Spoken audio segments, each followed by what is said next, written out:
Welcome back to This Is Why We Watch Movies. I'm Brian. And I'm Landon. And today we have another fantastic episode for you. But before we get started, I do want to say happy holidays or winter, depending on whatever holiday you do celebrate. When this comes out, you will have just finished celebrating Christmas, which is crazy. Yeah, it's crazy. It's already time for Christmas. It's already time for us. We're not there yet. No. But we will be celebrating alongside you when the time comes. That's true. Do you have any holiday traditions in your family? Nothing like that crazy. Like we just, we do the normal stuff, I feel like. Do you watch movies? We're not really like a sit down as a family and watch a movie kind of like on Christmas Day kind of thing. Interesting. Yeah. This year I'm trying to figure out what my binge is. So both my birthday falls during the holidays, but I like to sit down and like watch a bunch of movies in one go. Usually a trilogy is a great way to go about that. And this year I'm between Back to the Future or Lord of the Rings. Oh. And you can see how that's a segue to our next piece, which is a review. All right. I have an opinion on this, if you would like to hear it. Sure. Lord of the Rings. Well, you're not invited anyway, so. That's so rude, first off, number one. And number two, yeah, that's really rude, actually. That's it. It's just rude. It is rude, and I did that on purpose. Because I was giving you my opinion, and then you just shut me down. Yeah, because you're trying to get in on this movie marathon. I'm not trying to get in on it. I'm just telling you what you should watch. Yeah. I don't want to go to your stupid movie marathon anyway. Okay, fine. Yeah. I won't invite you. I'll watch it on my own if I have to. Okay, then. But anyways, this week we're going to be talking about Lord of the Rings, War of the Rohirrim. Yeah. Is that how it's pronounced? Yeah. Okay. I got it right. It is a new anime film set in the same continuity as Peter Jackson's Lord of the Rings, and I'm sure you have the proper description with you. I do. A sudden attack by Wolf, a clever and traitorous lord of the Rohan, seeking vengeance for the death of his father, forces Helm Hammerhand, the king of Rohan, and his people to make a daring and last stand in the ancient stronghold of Hornburg. Yeah, so it's, in my opinion, kind of like about the first Battle of Helm's Deep is how I like initially read that. Yeah. And it's about so much more and so much less than that at the same time. It's weird how much less. Yeah. I was kind of looking forward to this one just because it's a nice like reintroduction to Lord of the Rings and in terms of like cinema and going, and it's like kind of a fresh take to an extent.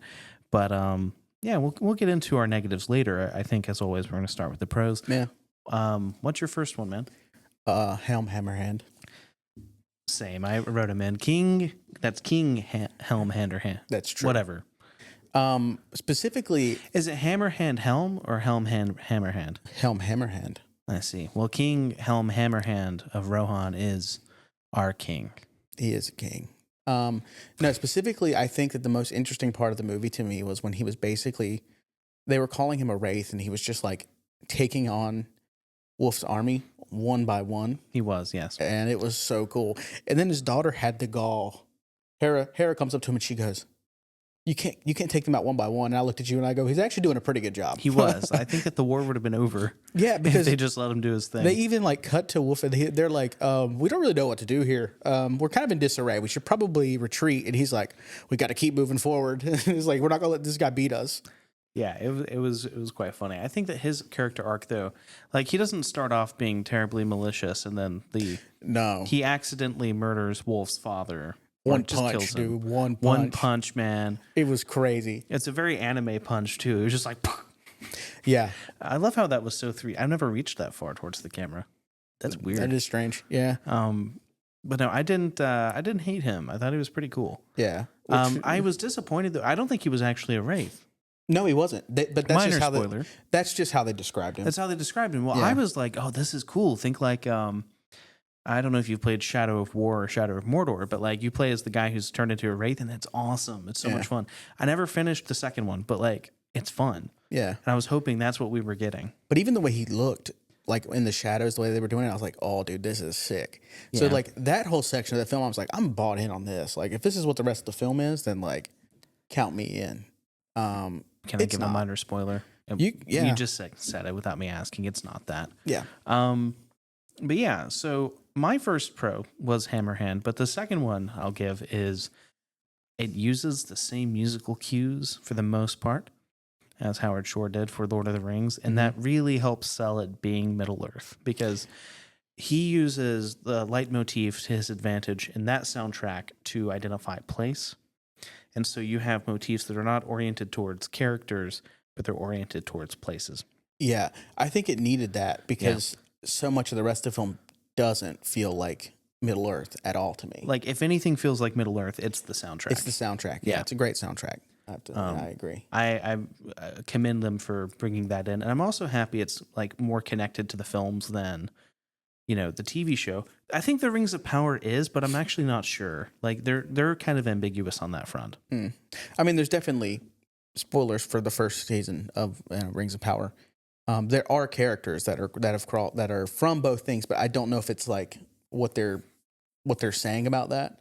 Right. Like, I'm assuming that it is like there are in continuity with everything else. Right. But obviously there's a couple massive ones that play a massive role in the Lord of the Rings trilogy, but also in The Hobbit as well. Right. And so I think that's like why I'm unclear on that. But with this, it was like, okay, this is definitely set in the same continuity all the way down to the music and the feel. Mm-hmm. Yeah. So we like that. Do you have another pro? I do.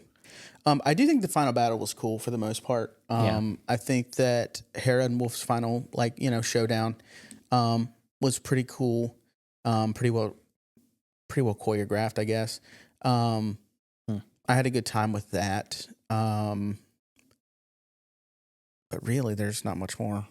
Well, I have a couple more things. I think that Erwin narrating was fantastic. It's nice to see Miranda Otto back. Again, that comes back to bringing it into this feeling that it's like, it's animated, but maybe it's because it's like a legend that we're hearing, like being told. I was actually fully expecting this to do like a Yellow Submarine thing where we cut to Erwin in the present, like telling the story.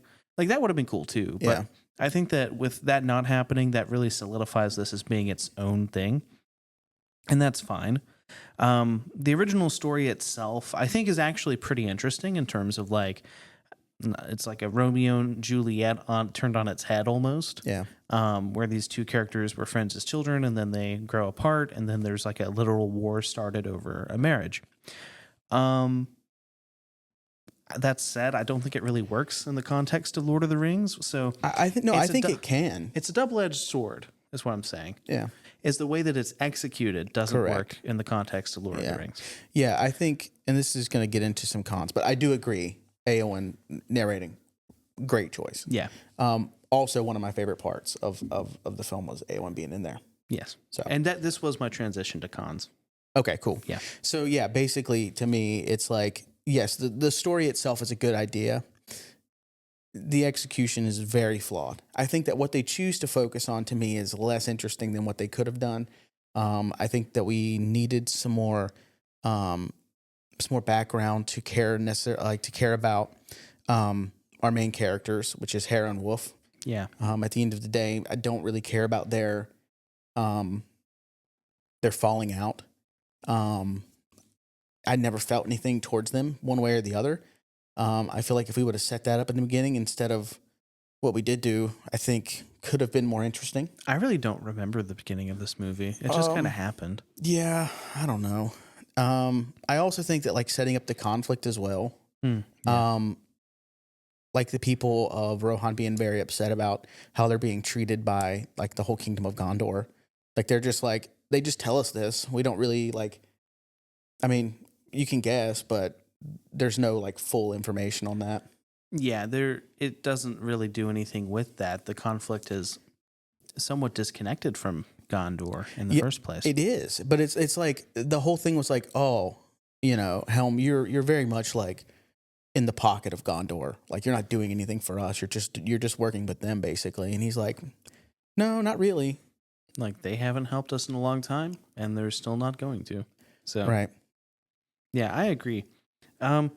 This is kind of in the same vein, but I don't know why this movie chooses to focus almost entirely on human characters. That is like kind of a cardinal sin to an extent. Yeah. Because Lord of the Rings has so many different like races and types of characters that are just like cool. And part of the magic of Lord of the Rings is that you're focusing on like a hobbit Yeah. who's not quite a human. And then you have like the dwarves and the elves and like friendship and all that stuff. And that's just fully gone in this because it's just humans. I think the eagles appear. There's literally 2 orcs. And Yeah. was that a troll or something else? Um. No, trolls are stone. I don't know what the bigger thing was. But there's not a lot of variety in terms of the creatures of Middle Earth, and that to me felt kind of like the Disney Plus Star Wars shows did there for a while, where it's like they didn't have any cool creatures show up. There, you go to in the Obi-Wan show, you go to Tatooine, and the spaceport is populated almost entirely by humans, and it's like it looks like Tatooine, but it doesn't feel like Tatooine. And I think that's part of the issue when we're talking about this doesn't feel like Lord of the Rings. Yeah. Is because it focuses on human characters almost entirely. It's that, and it's like even like how you feel about the characters. Right. You just, I don't know. I think that's the magic of Lord of the Rings is like how you connect with them, like all of them. Yeah. There's no, aside from Helm Hammerhand being awesome, there's really no connection. Yeah. No, I mean, I could care less about Hera. Yeah. To me, it's like I've read enough fantasy and seen enough like sci-fi and fantasy that it's like she's every character that's like I don't need to be married or yeah, I don't need to be married. I can do my own thing, and it's like okay, that's awesome. But I need like there needs to be something to distinguish you now other than that, because that's just like a flat archetype of a character at that point. So I just finished Breath of the Wild, and I guess maybe that's still in my mind, but Hera reminds me so much of Zelda in terms of the way that she was portrayed and everything. But part of the magic of that game and of like Zelda's story arc is that she's not present in the story whatsoever. There's like a lot of mystique around who Zelda was or who like what she's able to do. And so you don't meet Zelda till like the last 10 minutes of the game, and that's it. And so I don't know. I think that like maybe if she had less of a prominent role, that defeats the entire purpose of the story, but she's just not a very interesting character, blatantly. Yeah. And I think the same could be said for Zelda, but we're able to build up to like when we finally get to meet her in the game. Yeah. No, well, she's not the only one, but like she is the main character, the one you spend probably an hour and 45, an hour and 50 minutes with. To quote J.D. Washington's character, and if she were to quote J.D. Washington's character in Tenet, she'd be like, "I'm the protagonist." Yeah. Okay. Yeah. Yeah. But you missing the mark with that because it's just like a flat character archetype at that point. Yeah. So, this was all me on Why Humans. What else you got? I think that like even for an anime which you're not really into, I do think that it's weird. It looked. The style was weird. And I don't know, and this is just what I'm assuming is what happened, is they mixed 2D and 3D. Oh, yeah. And it mixed weird. So that has been a thing, like motion tracking 2D animations to 3D fields. That's been around a long time. One of the first Disney movies to do it was Beauty and the Beast, specifically the ballroom scene where Belle and the Beast dance. That is 3D animated with 2D characters on top. And they did that in Mulan when the avalanche scene happens. And Disney has been doing it for a very long time. But I agree, it doesn't work as well here. And I was watching it trying to figure out why. And the only thing I could come to is that they had multiple different frame rates going at a time for different animations. So like the fire might be very clearly at like 30 FPS. The background is at 24. The characters are at 10 or 12. Yeah. And it just looks weird after a while. And then also the parallax on the motion between the different plates was also kind of off. And that's always been a problem, I think, for myself watching animation, especially a lot of the classic Disney stuff that has bothered me. But it was like really prevalent here because there's a lot of it. Yeah, no, that's true. Yeah. But no, I think that the animation style is just a little off for me. So I'm like, yeah, it is what it is. And I'm not, again, you've already said it. I am outing myself as not being a terribly big fan of anime. To be quite frank, I haven't dabbled my toes all that much into the pool. It generally looks much better than this. That's my assumption, and that's what I recall. I think like the biggest anime that I have watched is probably Ponyo. Oh, okay. Which is that's like not really even that far. That's not even that crazy. Yeah. No, it's not. So I'm sorry, guys. Yeah, I think you should get into it. I think like there's certain things that you would like in there. I don't think that everything is going to be for you, obviously, but I think more so like the Studio Ghibli stuff would be good. The Studio Ghibli is what I'm interested in. Yeah, My sister's recently gotten into it and said, and I quote, they were delightful. they are. Yeah. Yeah, they hit you in the soul. Well, yeah, this movie definitely did not hit me in my soul. No, me neither. I don't know. I just think it could have worked a lot better if it was a like non Lord of the Rings fantasy anime. I mean, a lot of the world felt like, other than the names of places, it felt a lot like just a standard fantasy world. Yeah. So that is I think that's the detriment, is that like there are aspects of it that make it feel like Lord of the Rings, but so much of your time it's spent being like, it's just kind of Lord of the Rings. Yeah, those two things are fighting with each other. Like the things that do and the things that don't, and the things that don't are winning. Do you think that they were setting up a sequel with the ending? No, I don't think that would be very interesting. No. Like, because I guess we can say what happens. Hera is leaving after her cousin, or was it her cousin, right? Her cousin becomes king of Gondor. No. Of Rohan, excuse me. Yes. And then she is leaving because she has gotten a letter from a wizard. And the wizard? Gandalf. She's like, he has many names, but most call him Gandalf. And I'm like, why did they name drop him that way too? They had to. They had to do it. They had to. Yeah, it's because he wants to know about the ring that the orcs were looking for, or what they had. Right. So clearly setting something up, but I don't feel like that they were trying to set anything up. But from the theater last night, if they wanted to do a sequel of some sort or put out another animated movie, they probably could. They could. The audience is there. Yeah, the audience is there for it. Whether they'll be there next time, I don't know. Well, I'm going to demonstrate real quick.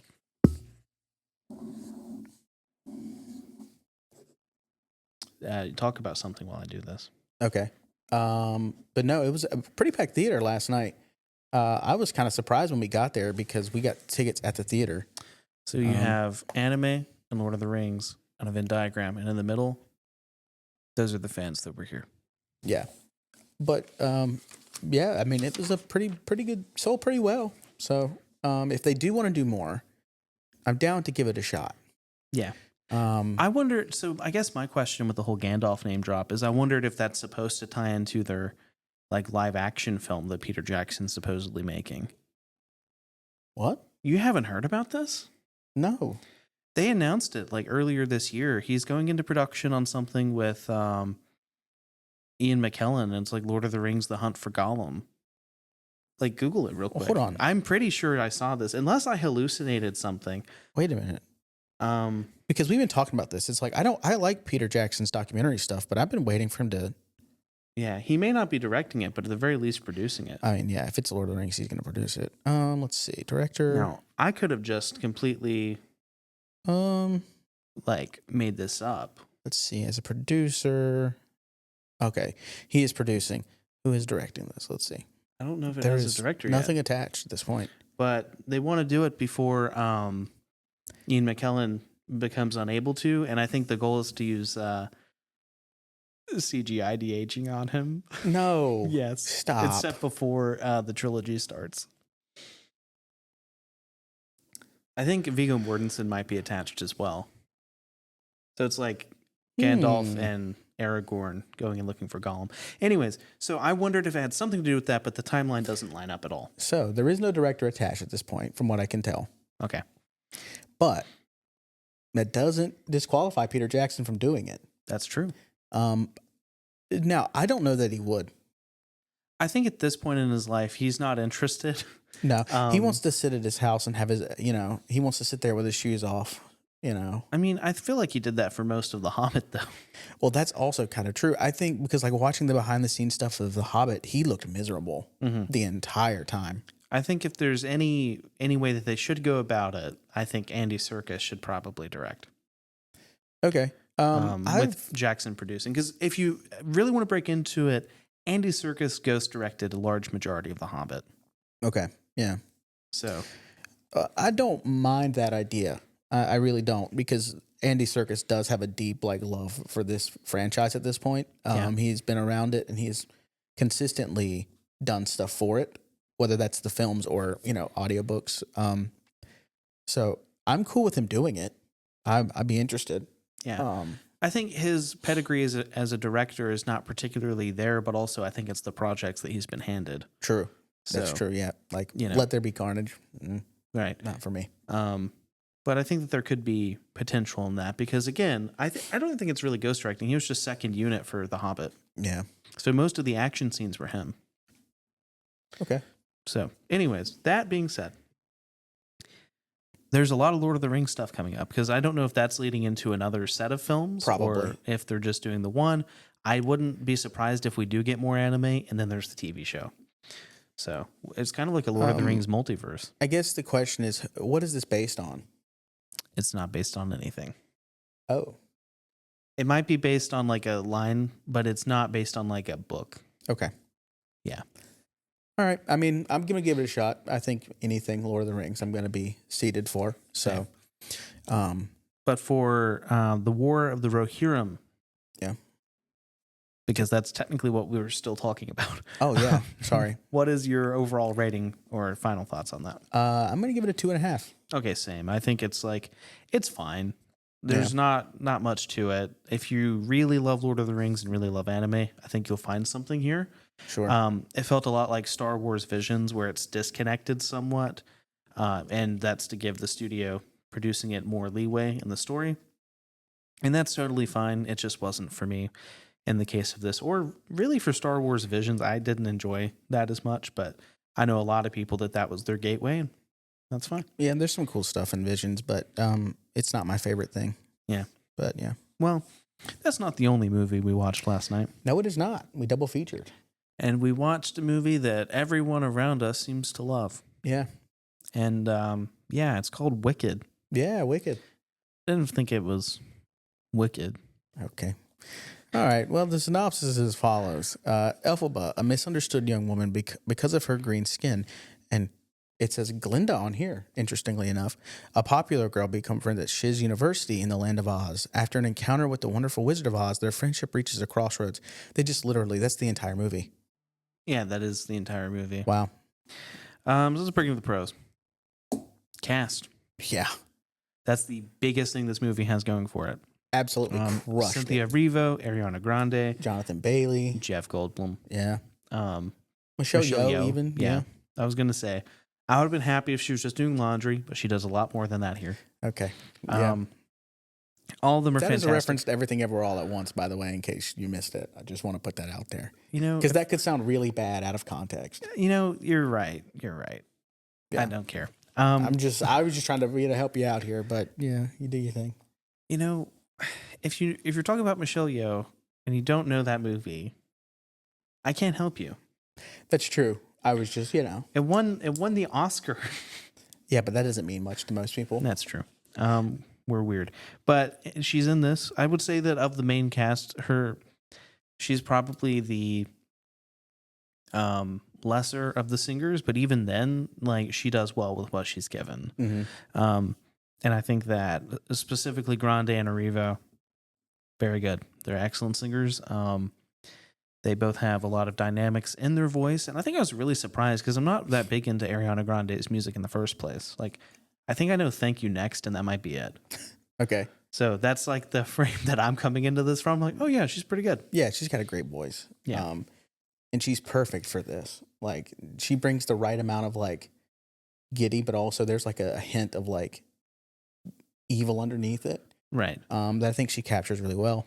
And then Cynthia Erivo obviously crushes it as Elphaba. Mm-hmm. Particularly, I think, with Defying Gravity.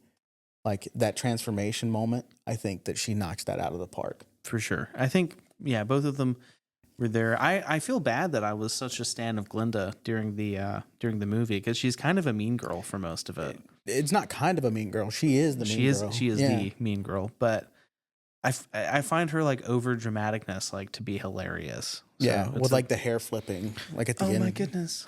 Yeah. Yeah, like just it's wild. But it was a lot of fun to see them doing that. What do you have a crazier one? I think the next one is another obvious one when you're talking about Wicked is the music. Yeah. I think that the music still hits, particularly, I think that the song works. I think it looks, the Dancing Through Life. Jonathan Bailey crushes that, although it's very hard to see him at times. Don't get me started on that scene, particularly is like the egregious one. I think the rest of the movie is annoying, but that one is the only one that I'm like, I don't know how you got away with this. Yeah. But we'll talk about that in a minute. I think his performance of that is great, and he embodies that, like, the perfect level of, like, cockiness that I was wanting to see. And he's also just great at what he's doing. Also, Defying Gravity was also great. But yeah, overall, I think the music still hits. I like the music. I've never listened to the score for Wicked separately, so the only songs that I had heard were Popular and Defying Gravity. I don't know why I just forgot the title. Yeah. And I was also kind of tired of Defying Gravity for a while because my sister, being in musical backgrounds, that's a very popular show tune to teach people to sing with because That's a hard one. What? Yeah, but it's a fun one. Sure. Like, as long as it's only hard if you go to the end part. That's true. The end is crazy. So I've heard it several times sung kind of poorly. And I was like, I'm over it. Yeah. But it is good in this one. And I think that as far as the music goes, I think you saw me look over at you a couple times, but it's because whatever channel was closest to your head on the wall, that speaker had a synthesizer mixed to it. And the synth would kick in random points, just like, and then I would look over at it like that. And I think you thought I was looking at you, but I was like trying to identify where the synth was coming from. That's really funny. And the synth kind of annoyed me after a while. That's fair. And this is like a random instrumentation thing, guys. Why are we still using 1990s sound and synths in a film score? You have an orchestra. Well, I don't care. There's no reason. I don't mind it. There's no reason. I love a good synth score. It's the specific like MIDI sound that it was using. Is there a specific composer that you were contributing like your anger of this towards? I don't know who composed it. No, I'm not talking about this movie. I'm talking about like your hatred of synth in general. I think like when I hear it's not synth, it's the MIDI. It's the particular type of synth that they're using. Okay. Like it's a sample that I could get on GarageBand almost. Like it's not a fancy synth. There's nothing dressing it up. It's the same argument that Ryan Gosling has against the usage of papyrus in movie posters. Papyrus and bold. Like you did nothing. It's just there. It's just the synth sound. I still think that's one of the funniest SNL sketches that I don't know that most people would even find funny. You saw me. We were doing homework in the library, and I just was really bored, and I opened up a document and did that. It's again, that one is so stupid, and it's like it's the dumbest sketch of all time. But I will never fail to like cry laughing at this stupid sketch. It's just papyrus. It's just papyrus and bold. Anyways, so that's how I feel about the synth. It's just synth and regular. Okay. And that's fine. That's a nitpick in the production of the soundtrack. Okay. The singing is still good. Yeah. I also think that the live on set? Question mark? We were going to talk about that later. Okay. Yeah. What do you have next? Wait, did you give a pro? I said music. Oh, you were talking about that was my next one too. Okay. But I mean, I think that the iconography of Oz is all present. Like when you can see it, it's all there. It's all there. The yellow brick road, the Emerald City, the slightly less yellow brick road, but the hot air balloons, the way everything looks. I like that this movie takes its visual cues from The Wizard of Oz and from the show Wicked, because the show Wicked doesn't have like the movie Wizard of Oz rights, whereas this film does because it's owned by Warner Brothers, and so they're able to utilize a lot of that iconography that we remember from the film, but added into the context of Wicked, which I'm sure people who have seen Wicked, the show, have already done that in their head or their head canon, but like now it's official. And I like that. No, I agree. That's a good pro. I think that the choreography is also pretty good. That was my next one. Yeah. The dancing is great. Yeah. And while I have problems with the direction of this film in general, I think it's not all that inspired. I do think that some of the dance numbers are really well done. Particularly, I really like when they would just like randomly give close up of like just feet dancing. Yeah. I don't know. I'm just like a Do sucker you want for to tell that. us something? No. Okay. Not like that. Well, it's the way you said. I like the close up of the feet dancing. I'm not like Tarantino out here. I'm just like, I appreciate dancers, so, okay. I'm just messing with you. I know. Okay. I know. It's whether they know or not. What do they? You have to defend yourself against the internet now. I tried to defend you earlier, and you were like, I don't need to be defended. I don't need to be defended. All right. Anyways. I'll just let everybody think you're a misogynist from now on. I'm not. I was quoting a movie. I'm aware. You're not quoting a movie. He literally said he likes to see the feet. All right. Anyways, yeah, I don't really have. Well, the next pro I guess I could drop in is I really like the concept of the story. Sure. It's a good concept. With the, oppression of people by people in power, pretending to have more power than they really have, and, exploiting minorities. There's a lot of really cool stuff being explored in this. Not just exploiting minorities. I think we should make this very clear. Villainizing minorities. That too. Yeah. I was in reference to Elphaba and the spell that she casts. Oh, yeah. Yeah. But also you're in reference to the monkeys. Well, no, I'm in reference to all of the talking creatures that they are like trying to oppress at this point. That's true. There's more than monkeys. Yeah. But yeah, I think that like it has a very timely concept. Yeah. Okay. Yeah. No, that's fair. Unfortunately, this concept has not aged since the 1930s. No, it does not. Yeah, that's unfortunate. But no, I agree. I don't have anything else positive to say. Yeah, me neither. Okay. I think the biggest thing that we just need to break into immediately is what was that lighting? What is the execution on your lighting? Yeah. Your color grading? And your color. Here's what I'm going to say, because I think there's been a lot of talk on the internet about this. Okay. Number one, I do think that backlighting in general is not that big of an issue for me. No. I do not have a problem with it when it's used sparingly and like in an interesting way. We're doing it.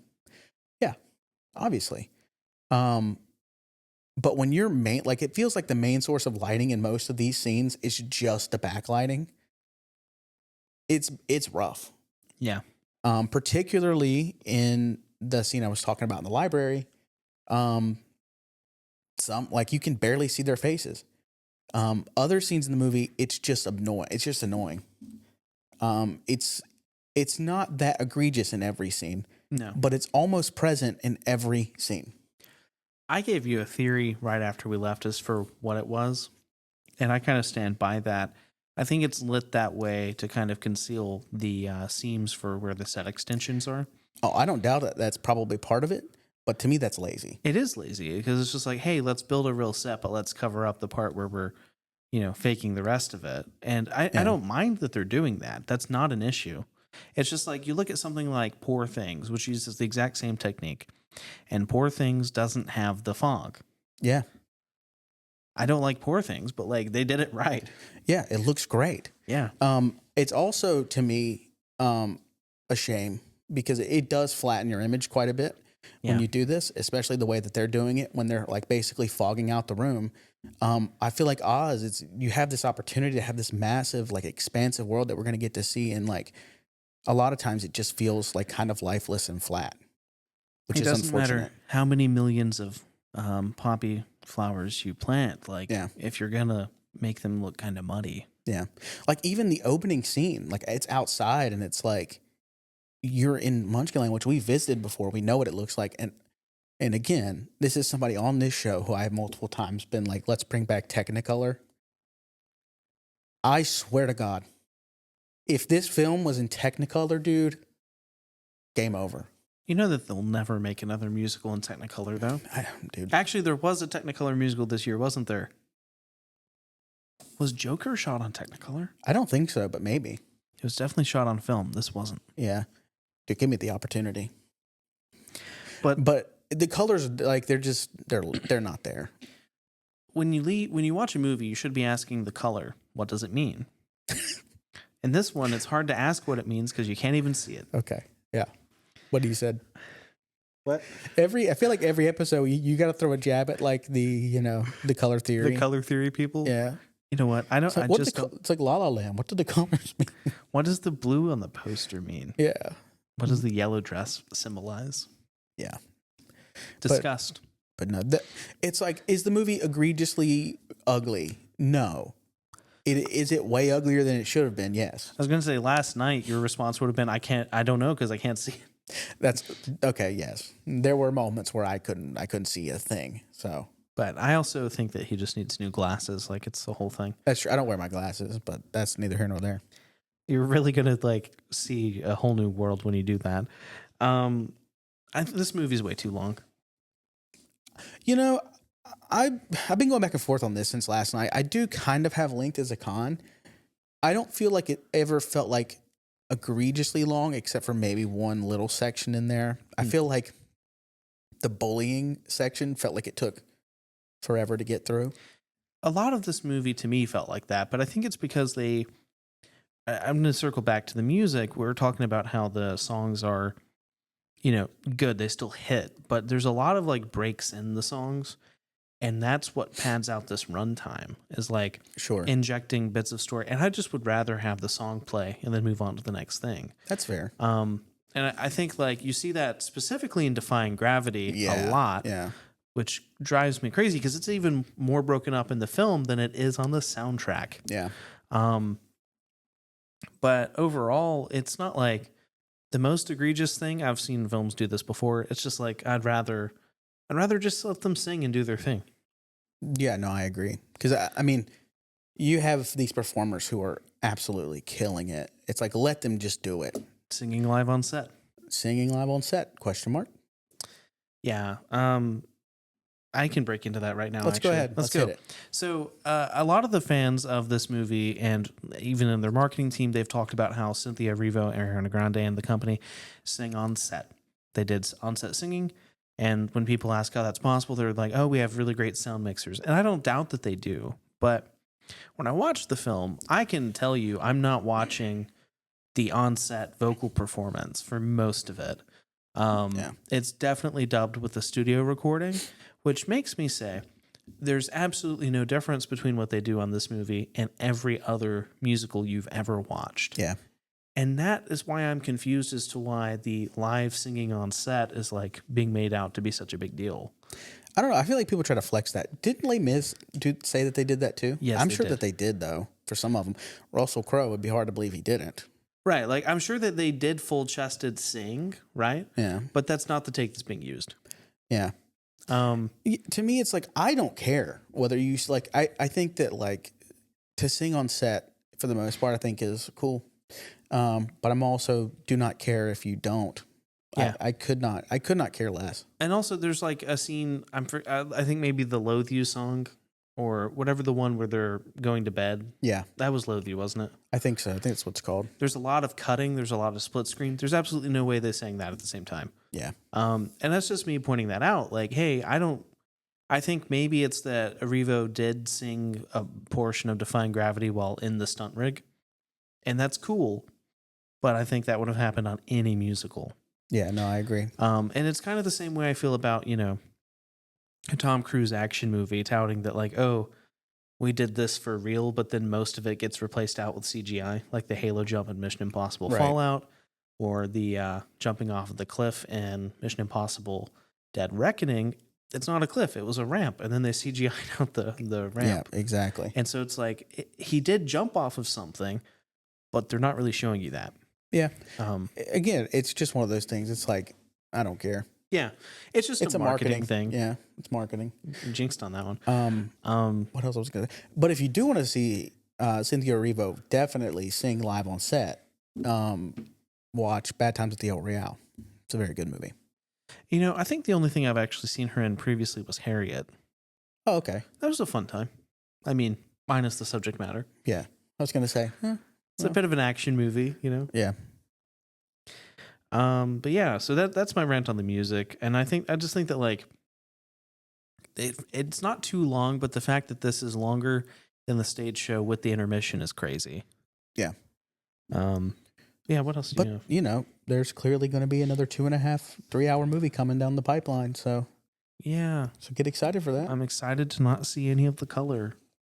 And to not know what it means. Did you ever look this up? Because I asked you this last night during the movie. Did they film part 1 and part 2 together? I didn't look that up. Okay. I think that they filmed part of part 2 at the same time. And I should say, I think that In the Heights is one of the better musicals to have come out in the last couple of years. Yeah. So, like, I know that John Chu can direct a musical. This just wasn't it for him. Like, I mean, it's fine. Like, the movie is good, but it's not what I was wanting and what people have been, like, hyping it up to be at this point. Yeah. I think that its attempt to be, like, a real and grounded in reality fantasy movie, it just doesn't work. Yeah. It's Oz. Like I don't care if you're using CGI. Just show me something magical because it's Oz. If I'm a producer and I'm interviewing directors to be like, hey, we've got this script, we need a director, and they came in and said, okay, we want a real grounded vision of Oz. I'm just gonna let them finish their pitch and then never call them back. There is a real grounded vision of Oz. Wasn't it like an HBO show? I never heard of it. You've never heard of the show Oz? No. Oh, it's like about a prison. Oh, the one with what's his name? Why can't I think of his name? J.K. Simmons. I believe so. Yeah. Yeah, but I always thought you were actually talking about Oz. I was like, wait a minute. But no, I've seen like the first 3 episodes of that show. I was making a joke about a show which is inconveniently titled Oz. Yeah. Yeah. Okay, I know what you're talking about now. I think my last con for this is just that, like, why shiz, man? They say shiz way too much in this. Hey, it's the shiz, man. I don't know if it is the shiz, but it's Shiz University. Why? No one explains why it's called that. No, I'm sure there's an explanation out there. Let's go find out. But I don't know. I think that it's just, is it a bit overhyped? Is it the movie? Yeah, the movie. Yeah, for sure. Is Shiz University overhyped? I don't know about that. I don't know much about it.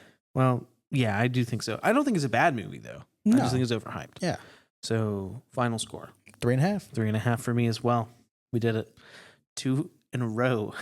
But both of them today. Both of them today. Yeah, I think I gave this the same rating I gave Barbie. Like, it's a good movie. I just think that, like, there are aspects of it that I don't particularly love in the filmmaking, and that is the issue I bring. I liked Barbie much more, but well, I say much more. I think I gave Barbie 4 stars. You gave Barbie 4. I gave it 3.5. Okay. Yeah, that's fair. So I don't know. I kind of put Wicked into the same category as the Barbie movie. Okay. Yeah. Interesting. Anyways, speaking of Warner Brothers, we do have some news fresh off the press. Yeah. What is it?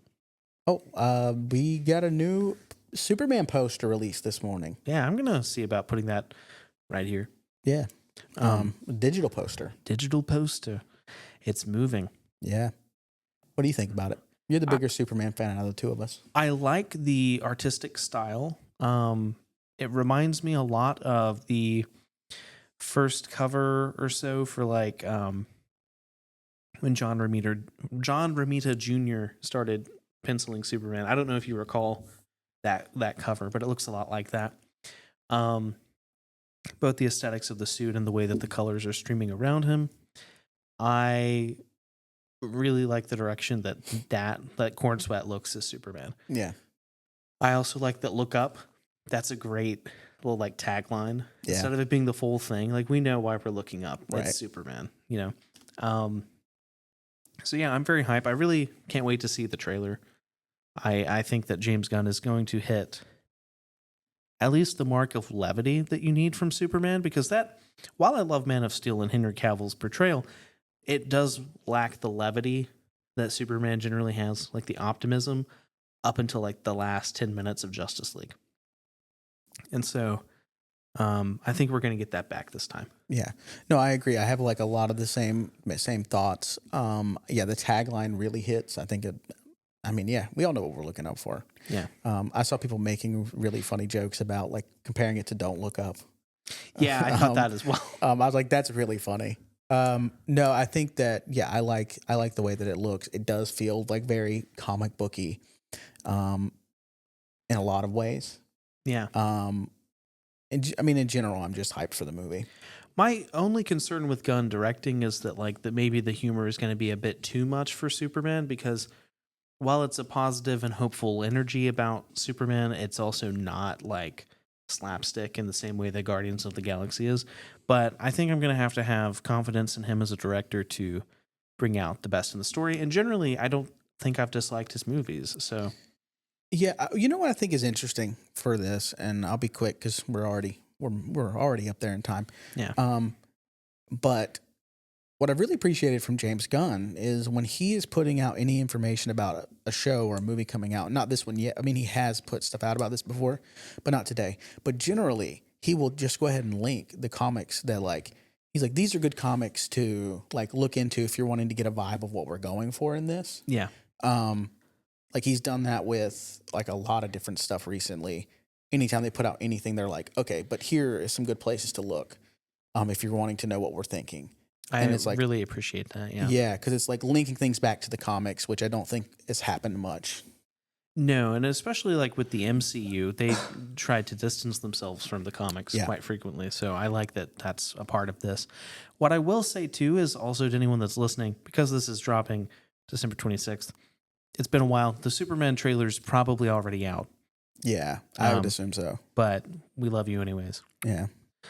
Future Us is probably already just like freaked out over it. Yeah. Maybe we'll fully record expecting. a TikTok video for that or something. We should, and then we'll, when this finally comes out, we'll just like link it. Yeah. Be great.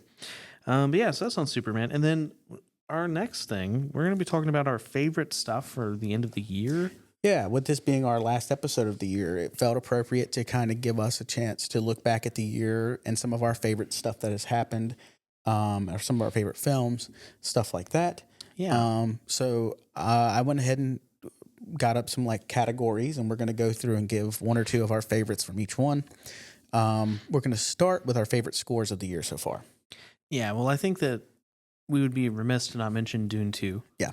I think Dune 2 is great, but I wanted to like talk about eclectic things. I'm trying to avoid Dune. So I'm going to bring up Argyle. Interesting.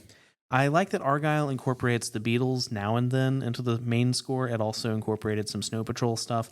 It uses the music I like, but it used them as like leitmotifs within the actual scoring. And I thought that was very nice. It's a good soundtrack, actually. The movie itself, not so much. Yeah, you're going to hate this one. I can see it. Yeah. I think Challengers is the score that I go back to the most. That's crazy. But I am a fan of Trent Reznor and Atticus Ross and what they've been doing. I like Trent Reznor. But I don't think you've liked his scores all that much. His score to Call of Duty Black Ops 2 was pretty dope way back when. And also, you know, he is the original writer of Hurt. I mean, fair. But I'm specific, like, again, because we talked about this when the movie came out. Yeah, I don't like his score. Yeah. I've listened to this quite a bit. I also think that their score for Queer was also very good. Drastically different scores, but both of them I think fit the films very well. So, but Dune 2 is also there as well. But it fits the film. I just don't like it. Such an take, really. But yeah. You know. What's your favorite musical moment? Okay, I have two, but I would like to hear yours first. Your first one. So I've actually talked about this one on the show, and it is in a movie that I didn't really love, but it's the one moment that I was like, that is powerful. And It Ends With Us. Okay. When there's a song, it's called Dawn Chorus by Tom York, who is the lead singer of Radiohead. It is one of the songs from his solo album.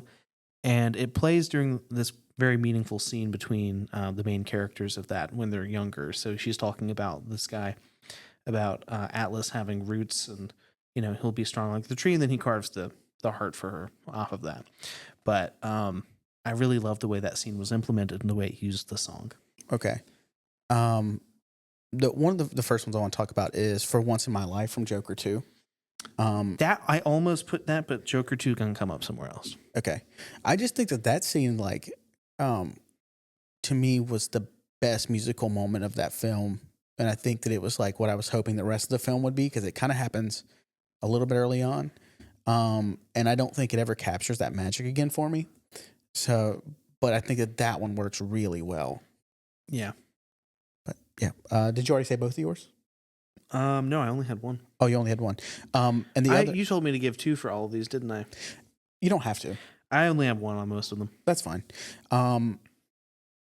El Mal, I think is how El Mal. I don't know how it's pronounced, but from Emilia Perez. It is a scene that to me, it's like when I was talking about like the direction in Wicked feeling lacking for me, it's I think coming off of Amelia Perez where the direction is very strong, it's particularly in the musical scenes.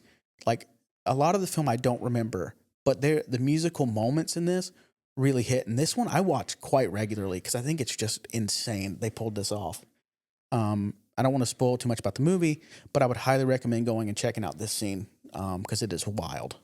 Okay. Yeah. So next is standout, right? Standout films, yeah. I'll go ahead and give 2. I think Dune 2. Yeah. Dune to others as you would have Dune to you. Okay. And then The Order. Okay. That's playing at the Point right now. Oh yeah, well we might need to go check that out. But the Order is like a very excellent like cop drama in my opinion. Now a lot of people may disagree with me on procedural things, but I thought that it was a very poignant story and a well-crafted detective thing. So I have yet to see it, but it is definitely on my list of things. The trailer looks pretty good, so I'm very excited to see it. My first one is Anora. I think we've talked about it on this. We had a full review of it on this, so I won't talk about it much.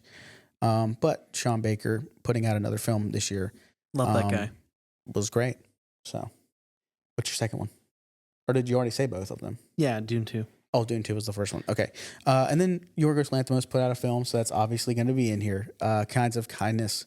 For me, especially like watching any kind of like anthology film, I generally come away feeling less than excited about them because I generally am let down by one or two of the stories, feeling like, oh, I didn't live up to the other one. With this one, I feel like on any given day, I have like one of the 3 has been my favorite.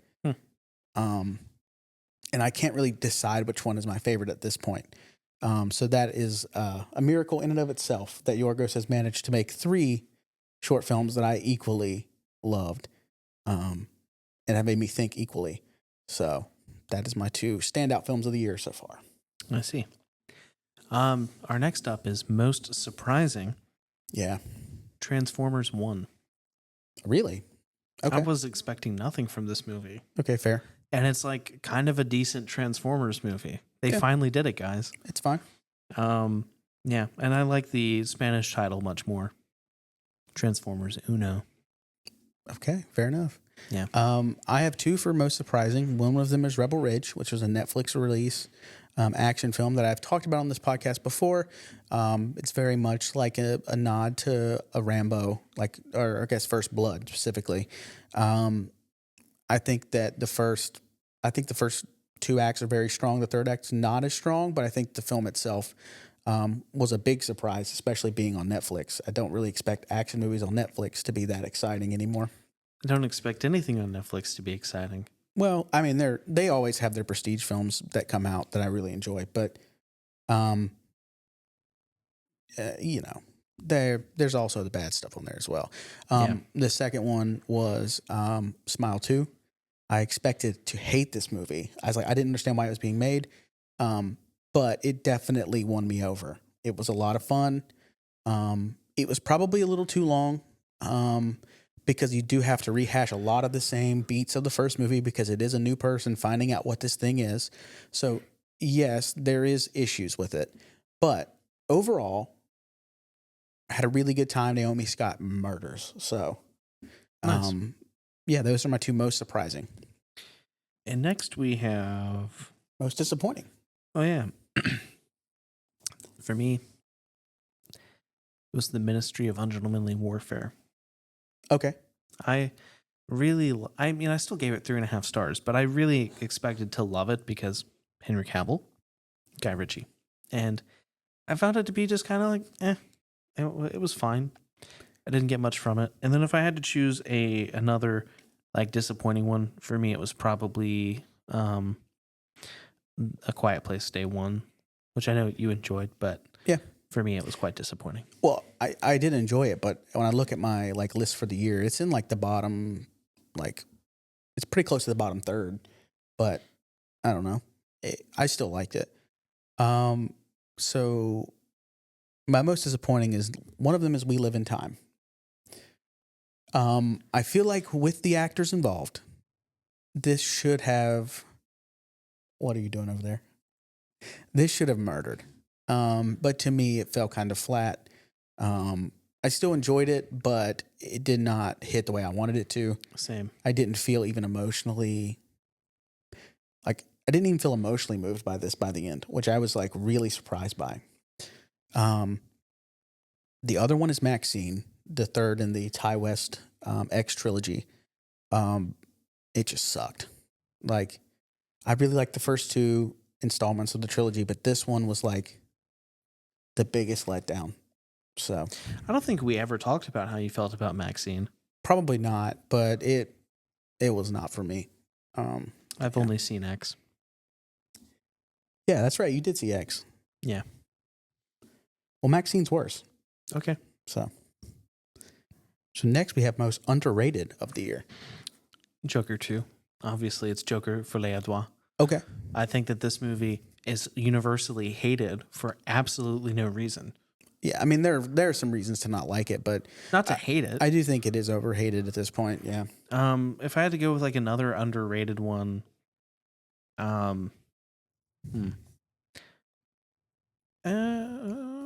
probably Horizon. I don't know. I think that Horizon's kind of long and it's hard to point at like where it's going, especially now that we don't know if where part 2 will come to. But like, it was good. Like, it's not like it's bad. Yeah, It's just fine. like, yeah. I will be a little upset if we don't get a theatrical release for that, just Same. because I don't think I'll ever watch it at home. I'm gonna force you to. Like, I know you would watch it at home, but for me, that's like I only watched it because it was at the theater at this point. Like, I would not have wasted 3 hours on that. It's like I'm gonna have like a Super Bowl party, but it's gonna be for Horizon 2. Yeah. Okay. Fair enough. My most underrated. The first one is The First Omen.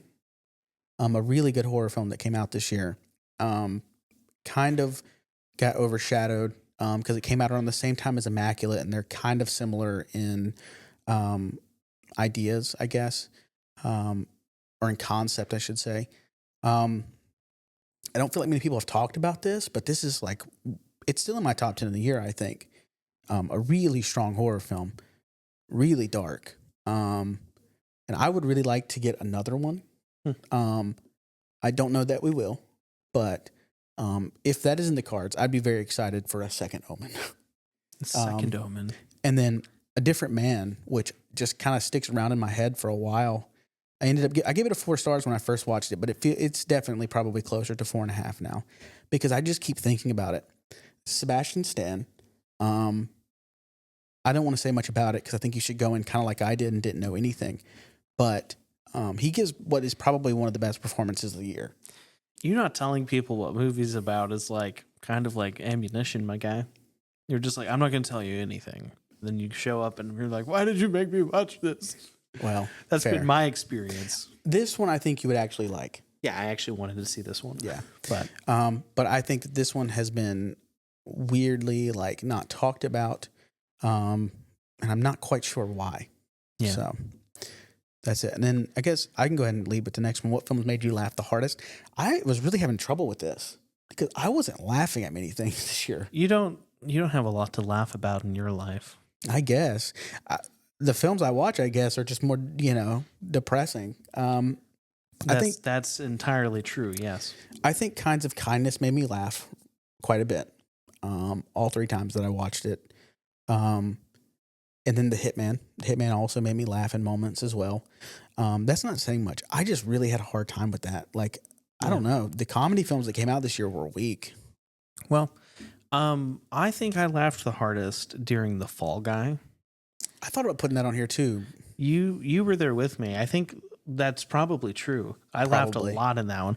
But the movie I laughed at the most in a theater this year, from my recollection, was American Fiction, despite the fact it came out last year. We saw it this year. Oh, I didn't even think about that. I laughed so much during American Fiction. That was like the one. That was a funny movie, yeah. Yeah, like that movie is quite funny. But I agree. Comedies have been kind of like, There's Yeah. not been anything I love. That stated, I do think I'm a bit more open to like goofy comedy than you are. Yeah. Like, I mean, I saw Ricky Stenicki. but I didn't laugh once in that movie. So, I haven't even seen that. dude, I watched the dumbest comedies. I swear. I think that's your problem. You need to watch like elevated comedy. Like there was no Bottoms this year where I was like, "That's a really good comedy." I thought the Drive Away Dolls would be that, but it ended up just being like Bottoms for Boomers. Yeah, That was our official review on this show. It actually was. Yeah, it was one of Yeah. our earlier reviews. I agree. Like I was really hoping that was going to be like even thinking back on, I'm like I don't remember one moment that I laughed at in that film. No. I actually know when you laughed, but I can't talk about it for the context of the show. Oh, I'm assuming I know what it is now that I'm thinking about it, but I'll have to ask after. But that's fine. Favorite? Did you? Oh, you gave yours. Favorite acting performances of the year. Yeah, so I was thinking about everything I've watched, and I don't know, not a ton has stood out. I've been like, wow, that's a really great performance. And I think part of it's because I haven't seen The Complete Unknown yet. I think that's probably gonna shift the list in a few ways. But Nosferatu as well. I feel like for me, probably not for you, but Nosferatu seems like it's in my wheelhouse very much so. So it could definitely. And also, Sonic the Hedgehog 3 is going to really change the landscape of cinema. The paradigm of the cinematic universe is about to shift. See, some of you think that he's joking. He's 100% serious. You sat with me through the Sonic 3 trailer enough to know I'm serious. Yeah, dude. And I've never seen somebody defend a movie harder than he's already defending the Minecraft movie that has not come out yet. It's not the Minecraft movie. Whatever it's called. It's a Minecraft movie. Yeah, who cares? There's brilliance in the title. Brilliance. I will not be. I don't know if I've already mentioned this. I will not watch that movie. Bruh, come on. I think I'm going to give it the Super Mario Brothers movie treatment. I'm just not going to watch it. The Super Mario movie is not bad either. I don't care. You just have a vendetta against Jack Black, apparently. Maybe. But so my favorite performance was Jack Black in Dear Santa. Stop. I think that I'm just kidding. Yeah, you have to be. It's Andrew Garfield and We Live in Time. Really? While the movie doesn't hit on most fronts, I think that his performance in that is exquisite. Okay. That's fair. Yeah. I liked him. Other than that, I'm really hard pressed to think of anything that I was like, that is a true standout. Where I was like in the film, like Gabriel LaBelle's fine. I've talked about that on here before. Yeah. Ouch. I don't know. Like maybe like some people that were in Dune, but that's just because it's Dune, you know? Yeah. And next year we're gonna have a real shift. Like I think we'll be able to like call out on Jason Momoa specifically. I don't think that's going to happen. So I have a list of about 6 or 7. I think that the duo of Sebastian Stan and I think his name is Adam Pearson from A Different Man, both of them give really great performances. Mikey Madison from Honora, we talked about that on here. Daniel Craig for Queer.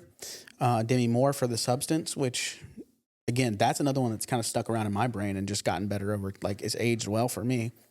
Naomi Scott in Smile 2. Zoe Saldana for Amelia Perez. And then Denzel Washington for Gladiator 2. Those are like the upper echelon of stuff for me this year. yeah, they're those the ones of those that I've seen. Yeah. Yes, Okay. those that I've seen. They were good. And then which film from 2024? No, we have most original / creative film of the year, which is really hard because like it's really hard to make something that's truly like original and like. So I don't know. I just went with what I could think of. Yeah, so I went with 2 things. I do have 2 on this one. The first is, and you haven't seen it yet, I know you're going to hate it, Operation Taco Gary's has a very stupid premise. It's like, let's bring back dumb comedy. But again, it's about a road trip. This brother is abducted by his conspiracy theorist brother to go and like stop the aliens from destroying the earth. It's so dumb. And I love it because there's tacos. Like, it's like this movie is perfect. And most people will disagree with me because like there are issues with the filmmaking and everything because it's like so low budget, but it's such a creative idea. Well, I like Simon Rex, so I'm definitely going to give that one a shot. So we'll see. Hot Frosty's in it too. Like, come on, guys. Every episode, dude. Stupid Hot Frosty. Hot Frosty. And what's the other one? I saw the TV Glow. Oh yeah, that's a really good one. Whereas I don't love the movie. It's not my favorite. Yeah. I think that the concept in that and the way that it uses like 90s TV and like the vibes of everything. Very original. Like it is 100% fantastic in that regard. It's just not my favorite thing. That's fair. Yeah. Yeah, I went with Kinds of Kindness. Of course you did. And then The Substance. I think those two are two of the more original films that I saw this year. I would definitely put I Saw a TV Globe. For some reason, did not even think about that for this, but I 100% agree with you on that. Yeah. And then the last one is, which 2024 film would you like to experience for the first time again? Do you have it? Dune Part 2? Yeah, I think Dune Part 2 has been the answer to all of these. Yeah, you could probably put it in most of these. I think even for most, I was still disappointed in a lot of ways by Dune Part 2, but I loved it. I loved the disappointment. But also, The Substance I would really like to see for the first time again. Yeah, so those are my two. I think for me, it'd be Horizon Part 1. Okay, fair enough. And again, that just comes back to my affinity for the Western and, seeing the land. Sure. First time I watched that, I wasn't with you. So the second time was with you. I had a very, very pleasant experience with it. I was like, this is a fantastic film. Okay, fair enough. But I miss the olden days. Yeah. I don't think I'll feel it again until next year on April 4th. Anyways, what have you been watching? I've watched quite a bit. I watched The Music Man from 1962. I haven't seen it since I was a kid, so it was exciting to rewatch that. It's good. It's not as good as I remember, but I still give it 4 stars. Then I watched Queer, which was very good.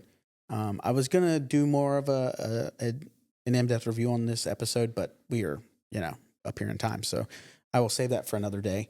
Maybe once we come back. Then I watched Uncle Frank from 2020, the Paul Bettany film. That one still holds up, still very good. Then I watched Frances Ha, which is, Noah Baumbach. Can't really relate to this one. Somebody who's in their like mid to late 20s, trying to figure out their life, figure out their finances. Can't relate, So yeah, Frances Ha is really great, 5 stars. Then I watched Kraven the Hunter, which simultaneously better and worse than I expected. I watched Y2K, which was this one I was more upset with just because I feel like it should have been better, but it wasn't. Then the 2 things that we talked about here, and then this morning I watched Carry On. I've been meaning to watch that. The new one on Netflix. It's a good time. I think you'll enjoy it. It's a good like Christmas action movie for the family to watch this year. So nice. Yeah, I'll have to look into that. But no, I only watched 3 things. So I watched the 2 movies we've spoken about, and then I watched the Christmas episode of Doctor Who titled "The Runaway Bride," which is the ending of season 2 or start of season 3, depending on how you look at it and what streaming service you subscribe to. It's the introduction to Donna Noble. Quite a fun episode. And then I guess if you count it, like I watched the Minecraft trailer like 3 times. So that's 3 too many. I think it's 3 too little. No, absolutely not. I'm ready to grab my elytra and some fireworks and take off. Well, anyways, you can always follow us at TIWWWM Pod on TikTok for now. Twitter, Instagram, and Threads. And YouTube as well has that same handle. It's linked to my personal account, so you can use that to search us out there.